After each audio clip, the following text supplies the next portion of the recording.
हिंगोलीमध्ये मानव विकास मिशन योजना फेल झाल्याची चर्चा आहे। काय नेमकी यामागची कारण आहेत, हे प्रकरण नेमकं काय पाहूयात त्यात संदर्भातला हा रिपोर्ट।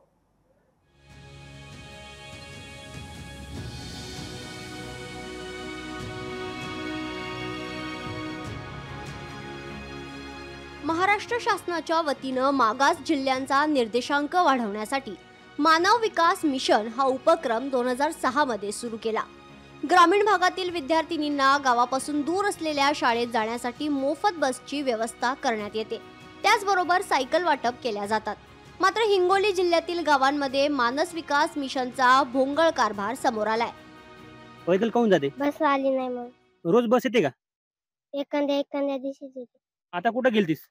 मी शाळेत आणि आता गाव किती दूर आहे तुझ्या शाळेपासून? 5 किलोमीटर। रोज पैदल जाते?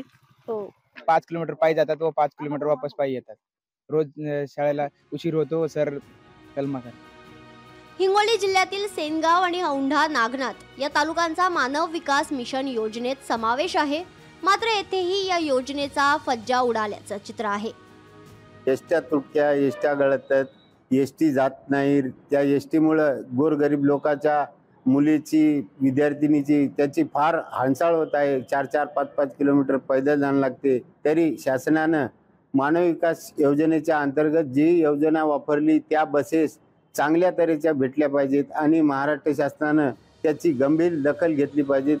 हिंगोली जिल्ह्यातील दुर्गम भागातील विद्यार्थ्यांना शाळेत जाण्यासाठी एसटी बस आगाराच्या वतीनं 21 बसची व्यवस्था करण्यात आल्याची माहिती समोर येते। त्याचबरोबर आणखी 6 बसची मागणी केल्याचंही समजतंय। बसेस संदर्भात गट शिक्षण अधिकाऱ्यांकडून सविस्तर तपासणी केलेली आहे।